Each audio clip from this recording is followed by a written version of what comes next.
is what a lot of people do, right? What you need to do is make sure that's 90 degrees there. Keep this down, right?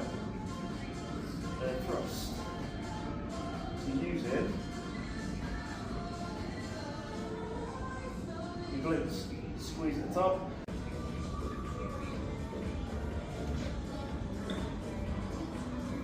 Good, okay, let's try the tilt method. Bring your feet back, good. Okay. Head up, keep your body down. Keep coming, keep coming, keep coming. All right, leave your body there. Now just thrust with your hips. Good.